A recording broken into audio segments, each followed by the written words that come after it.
నేను ఇన్ని గర్భాప్సి కాల్స్లలో first time అండి, కొంచెం హ్యాపీగా ఉంది. పాస్టర్ అనే వాళ్ళు అమాయకుల్ని పేదవాళ్ళని డబ్బులు పరంగా పీడిస్తూ ఉంటారు. బట్ ఈవిడ గారి దగ్గర అయితే ఎక్కువ డబ్బులు పీడించలేదని మాకు అర్థమైంది. కానీ నెలకు వారంకి చెప్పబోతుంటే అది కూడా నాకు తెలుసుకొని ఇక మానేసుకున్నా. ఇట్లనే అడుగుతూనే ఉంటుండు, ఇది చాలా ఇది ఉన్నదని చెప్పి కాసేపు పొగుడుకున్నా, అరే డబ్బులు అడగలేదురా, సంతోషం రా పాస్టర్ అని చెప్పేసి కాసేపు హ్యాపీగా ఫీల్ అయ్యే లోపే ఈ డబ్బుల బదులు సన్న బియ్యం గుంజుతున్నారా. పైగా ఈవిడ గారి దగ్గర మనం చేతిలోంచి ఇవ్వాల్సింది పోయి ఈవిడ గారి దగ్గర నుంచి ఈమె వయసు ఎంత, ఏమైనా ఏం పని చేస్తుంది, కాసేపు అన్నా సంతోషంగా ఉండేరా పాస్టర్లు. అసలు ఈ కాసేపు అన్నా మిమ్మల్ని పొగొట్టుకునే అవకాశం నాకు ఇయ్యరా?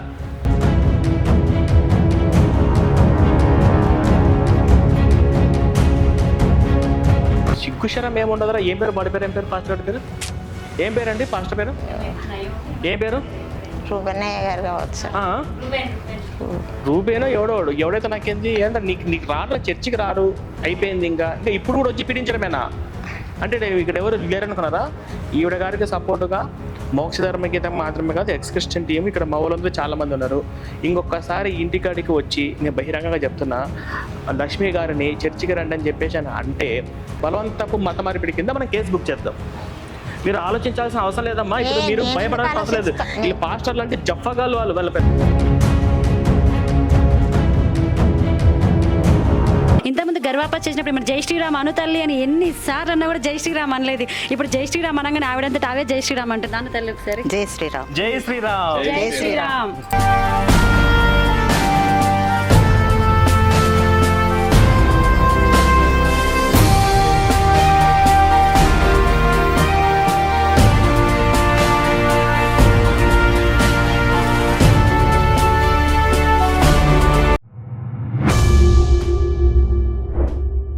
నమస్కారం అండి, welcome to Telugu execution YouTube channel. కొత్తగా ఎవరైనా మన ఛానల్ చూసి మీరు ఖచ్చితంగా సబ్స్క్రైబ్ చేసుకుని పక్కన బెల్ కూడా మీరు యాక్టివేట్ చేసి పెట్టుకోండి. సో అట్లాగే మన ముందు ఉన్నారు లక్ష్మి గారు, చాలా సంతోషము. మోక్ష ధర్మ టీంకి సంబంధించినటువంటి నరేష్ సుధా గారు ఈ నిజామాబాదు చుట్టుపక్కల ఉన్నటువంటి ఎన్నో ఏరియాలలో ఎంతో కష్టపడి ప్రయాసపడి వాళ్ళ కుటుంబాలు 1-2-3 సార్లు దర్శించి వాళ్ళను మతం మారిన వాళ్ళని వెనక్కి తీసుకొస్తున్నారు. వెనక్కి తీసుకురావడం మాత్రమే కాదు, వెనక్కి తీసుకొచ్చిన వాళ్ళకి మళ్ళీ అప్పుడప్పుడు కలిసి ధైర్యం కూడా చెప్తూ ఎంతో కష్టపడుతున్నారు. అలా చెప్తేనే వాళ్ళు మళ్ళీ పూర్తిగా ఆ మతంలోకి వెళ్లకుండా వాళ్ళకి ఇంకా సపోర్ట్గా ఉంటుంది. అందులో భాగంగా ఈరోజు లక్ష్మి గారు వచ్చేసి క్రిస్టియన్ మతంలోకి వెళ్ళి మళ్ళీ బయటికి తీసుకొచ్చి ఇంకా ధైర్యం కూడా చెప్తున్నారు. అటువంటి వారిలో లక్ష్మి గారు ఉన్నారు. అట్లాగే వాళ్ళు మమ్మల్ని గెస్ట్గా కూడా ఇన్వైట్ చేశారు, చాలా సంతోషంగా ఉంది. లక్ష్మి గారు నమస్కారం అండి. సో ఇప్పుడు కొన్ని ఇందాక మేము చూసాము. ఇప్పుడు నాకు ఉన్నటువంటి డౌట్ ఏంటంటే, మీరు ఈ 15 సంవత్సరాలు మీరు చర్చికి వెళ్ళారు కదా, అంటే ఫస్ట్ మీరు హిందువులుగా ఉన్న వాళ్ళు మీరు వెళ్ళారు. సో అంటే ఈ 15 సంవత్సరాలలో పాస్టర్ దగ్గర అసలు మీరు ఏం మంచి నేర్చుకున్నారు? ఏం మంచిగా ఇంటే కొంచెం మా పాటలు వాక్యం చెప్తే మంచిగా అనిపిస్తుండే. నాకు వీలైనప్పుడు పోయినా, నేను ప్రతి వారం పోతుంటే, ఎందుకంటే మా చిన్న కూతురు సంవత్సరం అంతా అక్కడనే పోయినా, అప్పుడప్పుడు పోతుంటే పోయినప్పుడు వాళ్ళతో నేను కూడా అన్ని మంచిగానే అనిపిస్తుండే మనసులో. కానీ నాకు ఏమంతా మంచిగా అనిపించలేదు. అందుకని బిడ్డ అల్లుడు కూడా ఎందుకు నువ్వు అనవసరంగా పోతున్నావు అంటే కూడా నేను పట్టించుకోలేకపోయినా. ఇక ఎంత దేవుడే కదా, లోకమంతా పోతలేరు అన్నట్టుగా పోయినా. తప్పు ఇక తప్పే, కానీ ఇక పోయినాక నా తప్పు నాకే తెలిసింది. నెలకు సంఘ శబ్దతాము, ఇది అది, అందరూ మంచిగా ఉన్నోళ్ళు, భూములు జాగాలు, నాకు ఏం లేదు.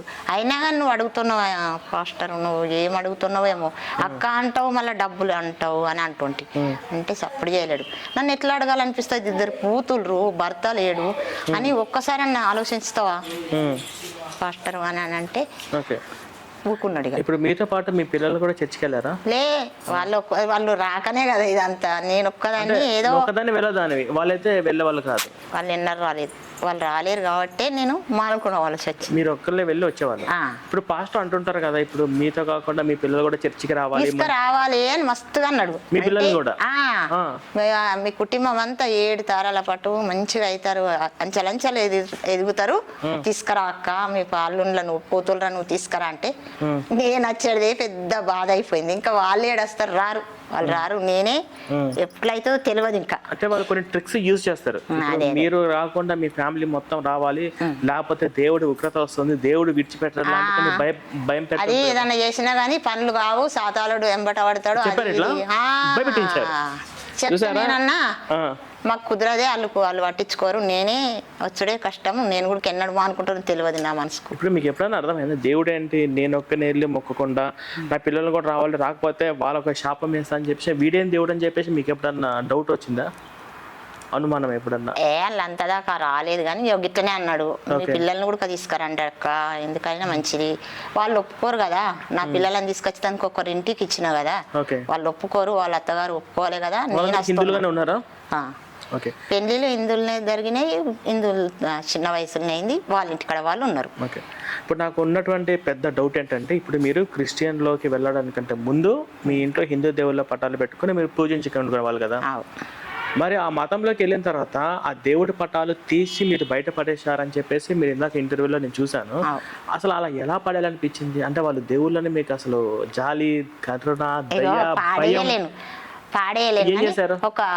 ఒక ఆయన వచ్చిండు అంత. ఎవరు వచ్చారు? ఒకటి సాధు బట్టలు వేసుకొని వచ్చిండు, ఇట్లా ఇంటికెళ్ళి పెంచుకున్నాడు వచ్చిండు. ఒట్టిగా వాడేయాలంటే నాకు కూడా ధైర్యం కాలే. అయితే బాబు ఇవి పూజ చేయు, నేను ఇట్లా ఇది చేసుకోనంటే ఏడ వాడేయాలంటే ధైర్యం అయితే ఒక గుళ్ళే పెట్టి రావాలన్నారు. అయితే నేనేం చేసిన, ఒట్టిగా వాడేయద్దు, ఏ గుళ్ళే పోతారో పోవద్దు అన్నట్టు బాప్తిషన్ తీసుకుని, అయితే ఒక ఆయనకు ఒక అతనికి ఇచ్చిన పూజ అని చెప్పి ఇచ్చేసిన. పూజ చేయమని చెప్పి ఇచ్చేసి ఇంత పడేయలేదు. సరే, మరి మీ ఇంట్లో ఆ దేవుడి పటాలు ఇంట్లో లేనప్పుడు, ఇంట్లో నుంచి దేవుడి పటాలు పోయినప్పుడు, మరి మీకు ఇంట్లో ఏదో ఒక శక్తి లాంటిది కోల్పోయినట్టు ఏదన్నా ఇట్లా జరుగుతున్నట్టు మీకేం అనిపించలేదా? ఏమనిపించలేదు. అంటే ఆ మత్తులో మీరు మునిగిపోయి ఉన్నారు కాబట్టి మీకు అర్థం కాలేదు. సరే, ఇప్పుడు ఇంకొక డౌట్ ఏంటంటే, ఇప్పుడు మీరు అందులో వెళ్ళారు, 15 సంవత్సరాలు ఉన్నారు. ఈ 15 సంవత్సరాలు ఎప్పుడన్నా మీరు శ్రీరామనవమి జరుపుకోవడము, కృష్ణాష్టమి జరుపుకోవడము, వినాయక చవితి జరుపుకోవడము, పోనీ మీరు కాకపోయినా మీ పిల్లలు జరుపుకుండా వాళ్ళతో పాటు పాల్గొనడము? మా పిల్లలు జరుపుకుంటే పోయినా వాళ్ళతో పాటు పాల్గొన్నారు. వాళ్ళతో కూర్చుంటుంటే వాళ్ళతో వెళ్ళకూడదు, మన దేవుడు సైతాన్ అని చెప్పి చెప్తారు కదా పాస్టర్లు, అది చెప్పారా? చెప్పారు కానీ పోంది నడవదు కదా.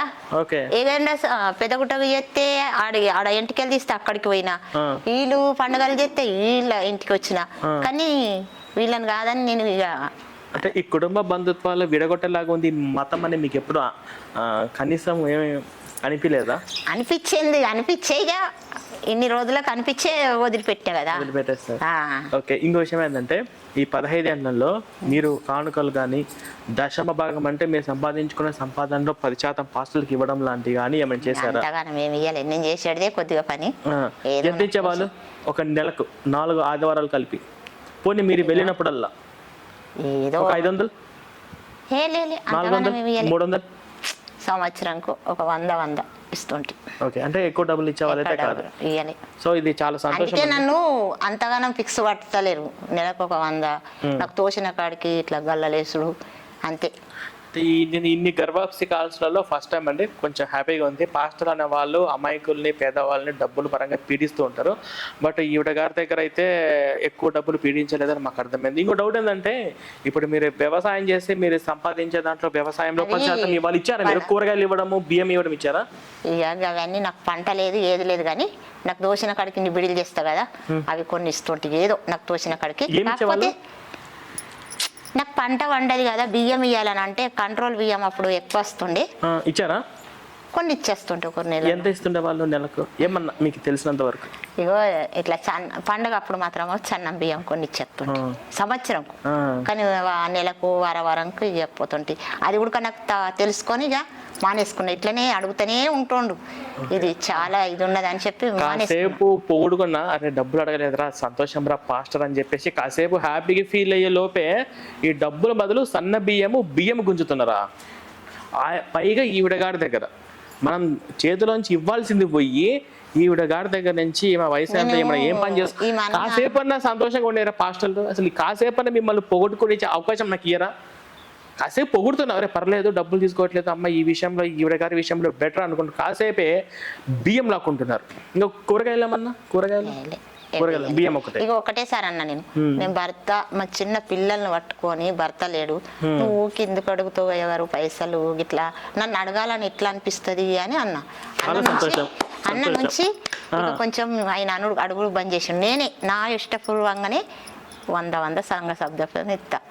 50 100 ఎప్పుడన్నా ఒకసారి ఇస్తుంటే అంతే, అంతకు తప్ప ఇంకెక్కువ ఇయ్యలేను. చూసారా, అసలు మీరు నోరు తెరిచి అడిగారంటే మిమ్మల్ని ఎంత ఒత్తిడి చేయకపోతే ఇప్పుడు ఎవరు కూడా ఇట్లా ఎవ్వరు కూడా చర్చికి ఇచ్చే కానుకలు కానీ బియ్యం కానీ వాళ్ళు అడగరు. కానీ 1కి 10 సార్లు అడిగి పీడిస్తే తప్ప, ఎంతో బాధ ఉంటే తప్ప మీరు నన్ను అడగండి నాకు ఇలా భర్త లేరు. చర్చిలో మాత్రము పెద్ద పెద్ద జాబులు ఉన్నారు, జాబులు నేను వచ్చినప్పుడు ఇంతున్నారు అంతున్నారు, ఇప్పుడు గవర్నమెంట్ జాబులు చేస్తున్నారు, ఇస్తాము అని అంటారు. కారు ఉందా? ఉన్నది. కారు ఉంది. సొంత ఇల్లు ఉందా? గదే ఇక ఇంట్లోనే ఉంటారు. ఎక్కడ ఉంటాడు? అదేనా పాస్టర్ ఇల్లు? కాదు దాని ముందటన్నా. అంటే వాడు ఇల్లు కట్టుకున్నాడు, కారు సంపాదించుకున్నాడు, కట్టించారు. అయినా కూడా భర్త లేని ఈవిడ గారి దగ్గర మీకు పింఛన్ వస్తుందా? పింఛన్ ఈమెకు వచ్చే పింఛన్ లో ఈమె సంపాదించుకున్న అరకొర దాంట్లో మళ్ళీ దాంట్లోనే బియ్యం గుంజుతున్నారు. ఇది మనుషులు అనాలి ఏమనాలి? సరే ఓకే, అయిపోయింది. ఈ 15 ఏళ్ళు అయిపోయింది. సో ఇప్పుడు మీరు బయటకు వచ్చిన తర్వాత కూడా మన మోక్ష ధర్మకి సంబంధించినటువంటి నరేష్ గారు సుధా గారు కష్టపడి 4-5 సార్లు తిరిగి మీకు ధైర్యం చెప్పి సపోర్ట్ ఇచ్చి బయటకు తెచ్చారు. నాకు తెలిసినటువంటి ఇన్ఫర్మేషన్ అంటే మీరు బయటకు వచ్చిన తర్వాత కూడా మీ వీడియో వాళ్ళు పాస్ట్లో చూసి మళ్ళీ వచ్చి కానుకలు అడిగారంట కదా, మీరు చర్చికి రావట్లేదేంటి అని చెప్పేసి అడిగారా? ఇలా వచ్చినాక ఒకసారి నేను వస్తున్నా ఏమయ్యాక వస్తలేవు అని అంటే నేను రాలి, నాకేం మంచిగా అనిపించింది. నాకేం రాలేదు కదా, ఇల్లు వచ్చిందా, జాగా వచ్చింది, భూమి ఉండే అది వచ్చిందా, నాకేం వచ్చిందా అని ఎందుకు రావాలి, నేను రాను. ముఖం మీద అనేస్తారు. అన్న నుంచి బంద్ చేసిండు, ఇక మాట్లాడే బంద్ చేసిండు. ఇక సిగ్గుశరం ఏముండదురా. ఏం పేరు బాడీ పేరు? ఏం పేరు పాస్టర్ గారి పేరు? ఏం పేరు అండి పాస్టర్ పేరు? ఏం పేరు? రూబెన్నయ్య గారు కావచ్చు. రూబేనో ఎవడైతే నాకేంది అంటే నీకు రారు, చర్చికి రారు, అయిపోయింది. ఇంకా ఇప్పుడు కూడా వచ్చి పీడించడమేనా అంటే ఇక్కడ ఎవరు లేరనుకున్నారా? ఈవిడ గారికి సపోర్టుగా మోక్ష ధర్మ గీతం మాత్రమే కాదు, ఎక్స్ క్రిస్టియన్ టీం ఇక్కడ మా ఊళ్ళందరూ చాలా మంది ఉన్నారు. ఇంకొకసారి ఇంటికాడికి వచ్చి నేను బహిరంగంగా చెప్తున్నా, లక్ష్మి గారిని చర్చికి రండి అని చెప్పేసి అంటే మన వెంటనే మత మార్పిడి కింద మనం యాంటీ కన్వర్షన్ బిల్ అంటే బలవంతపు మత మార్పిడి కింద మనం కేసు బుక్ చేద్దాం. మీరు ఆలోచించాల్సిన అవసరం లేదమ్మా. ఇప్పుడు మీరు భయపడాల్సిన అవసరం లేదు. వీళ్ళు పాస్టర్లు అంటే జఫగాలు, వాళ్ళ పెద్ద వాళ్ళకు కార్లు బీర్లు అన్ని వాళ్ళ సూటు బోటు నుంచి మనం రెస్పెక్ట్ చేయాల్సిన అవసరం లేదు. ఇప్పుడు మీలాంటి వాళ్ళ దగ్గర కూడా కానుకలు, మీలాంటి వాళ్ళ దగ్గర కూడా బియ్యం తీసుకుంటున్నారంటే వీళ్ళు ఏమనాలి? వీళ్ళు పింఛన్ తీసుకుంటుంది, భర్త లేదు, కాసేపు ఎప్పుడన్నా బతుక్కి వాడు ఎప్పుడన్నా దాన ధర్మాలు చేయడం మీరు చూసారా? అసలు వేరే ఊళ్ళల్లా పాస్టర్లు ఎన్నో విధాలు ఆదుకుంటారు.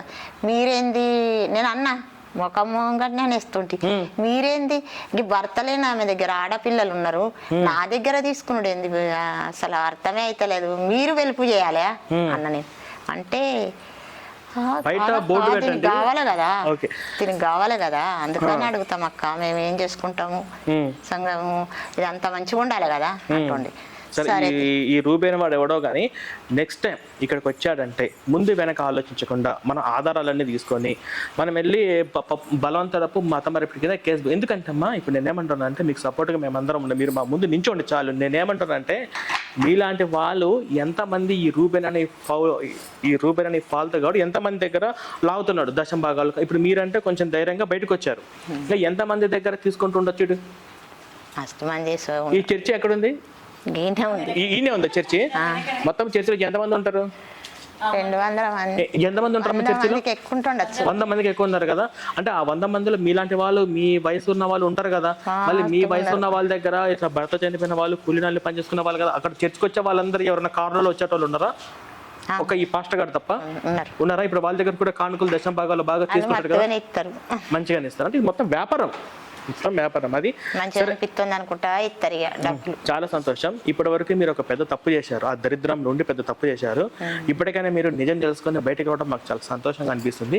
ఇంకా ఎప్పుడు కూడా ఆ దరిద్రంలోకి వెళ్ళకు. ముఖ్యంగా మీ పిల్లలు జాగ్రత్త. మీ ఇద్దరు ఆడపిల్లలు ఎవరైతే ఉన్నారో వారికి పెళ్ళిళ్ళు అయిపోయినాయి కదా, వాళ్ళకి ఏంటంటే ముందు వాళ్ళు చదువుకున్న వాళ్ళు కాబట్టి అసలు యేసు ప్రభు దేవుడు కాదు, ఇదంతా కూడా వ్యాపారం అని అందరికీ ఈజీగా అర్థమయ్యే రీతిలో. అంటే మీకు అర్థం కాకపోవచ్చు, నేను ఒక బుక్లెట్ రాశాను. ఆ బుక్లెట్ కానీ ఒకసారి వాళ్ళు చదివితే వాళ్ళు జాగ్రత్త పడతారు. ఓకేనా? దేవుడు ఉగ్రత వస్తుంది, దేవుడు విడిచిపెట్టాడు, దేవుడు నరకంలో పడేస్తాడు అని చెప్పేసి ఈ భయాలని మీరు ఎప్పుడు విని ఉంటారు. బైబుల్ తీసుకురమ్మన్నాడు, బైబుల్ చదివి నుంచే వాళ్ళని రప్పించాడు. రప్పించాడా? వెళ్ళారా వాళ్ళు కూడా? ఏహే, నా బైబుల్ తీసుకురమ్మని చదివే ఒకసారి బైబుల్ తీసుకురమ్మను మీ అమ్మను తీసుకొచ్చి చదివినాకనే ఇలా రప్పించుండు. అది చాలా సంతోషం. ఇంకా బైబుల్ని ఎట్లా క్వశ్చన్ చేయాలి, ఈ పాస్టర్ల యొక్క వ్యాపారాలు ఏంటి, అసలు ఏస్ ఏంటి, ఇవన్నీ కూడా అందరికీ ఈజీగా అర్థమయ్యే రీతిలో మన ఎక్స్క్రిప్షన్ బుక్లెట్ ఉంది. అది మీరు వీడియో కింద స్క్రోల్ అవుతున్నటువంటి నెంబర్ ద్వారా మీరు కాంటాక్ట్ మీరు తెప్పించుకోండి. అట్లాగే లక్ష్మి గారు బయటికి రావడం అనేది చాలా సంతోషం. ఇంకా మీరు బయటకు వచ్చేసారు కాబట్టి దరిద్రం నుంచి మళ్ళీ ఫ్యూచర్లో భవిష్యత్తులో ఎప్పుడైనా వెళ్ళే అవకాశం ఉందా? లేదు కాదు, మీరు వెళ్ళకూడదు. మీరు వెళ్ళిన వాళ్ళందరూ కూడా బయటికి తీసుకొచ్చే విధంగా మీరు చేయాలి. దానికోసం ఏం చేయాలి అనేది వాళ్ళు నరేష్ గారు, సుధా గారు వాళ్ళు కొన్ని ఇచ్చే సలహాలు మీరు ఖచ్చితంగా తీసుకోండి. మరి ముఖ్యంగా ఆ పిల్లలు ఎవరైతే ఉన్నారో పిల్లలు జాగ్రత్త. మీ కూతుర్లు, 2 కూతుర్లు జాగ్రత్త, మీ 2 అల్లుళ్ళు జాగ్రత్త, వాళ్ళకు రాబోయే పిల్లలు వాళ్ళు కూడా మీకు మనవాళ్ళు మనమరాలు ఉంటారు కదా, వాళ్ళకు కూడా జాగ్రత్త. వాళ్ళకి ఈ మతం ఏంది, ఈ మతం ఎంత దరిద్రమైన మతమో వాళ్ళకి వివరంగా చెప్పండి.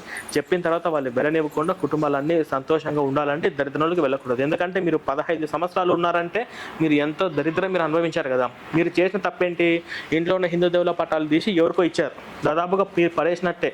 అది పాపమా కాదా? మీరు హిందూ ధర్మానికి అవమానం, మీ నాన్న, మీ తాత ముత్తాతలందరూ కూడా సంతోషంగా ఉన్న వాళ్ళే కదా. ఈ మధ్యలో వచ్చిన ఈ మతం మనకెందుకు? కాబట్టి ఇప్పుడు మీకు ఒక చిన్న పటాలు లాంటివి ఇస్తున్నాము. అవి మీరు ఇంట్లో పెట్టుకొని ప్రతిరోజు కూడా తప్పైపోయింది శివయ్య అని చెప్పేసి ఇక్కడ నుంచి 45 రోజుల పాటు ప్రతిరోజు దీపం వెలిగించండి. ఓం నమ శివయ్య, తప్పైపోయింది, నన్ను క్షమించని చెప్పేసి 45 రోజుల పాటు దీపం వెలిగించండి. మీరు దేవుణ్ణి వదిలిపెట్టినా మీ భక్తి విధానం మారిపోయిందే తప్ప దేవుడు నువ్వు నన్ను పూజించలేదు కదా అని చెప్పేసి ఇలాగ హిందుత్వంలో పగపట్టే విధంగా ఏమీ ఉండదు. ఓకేనా? చాలా సంతోషము. అందరికీ నమస్కారం అండి. జై శ్రీరామ్. ఇందాక మీరు మన లక్ష్మీ అమ్మ గారి ఇంటర్వ్యూ మొత్తం చూశారు కదా. అయితే అమ్మ గత 15 సంవత్సరాల నుంచి క్రైస్తవ్యంలో ఉంది. మేము గత 4 నెలల క్రితం తనను తిరిగి హిందూ ధర్మంలోకి తీసుకొచ్చాము. అమ్మ వాళ్ళ అల్లుడు గారు ఏంటంటే నాకు ఫ్రెండ్ కాబట్టి తను మమ్మల్ని ఇన్వైట్ చేసి అమ్మకు అర్థమయ్యే విధంగా చెప్పాము. తను గర్భాపసైంది.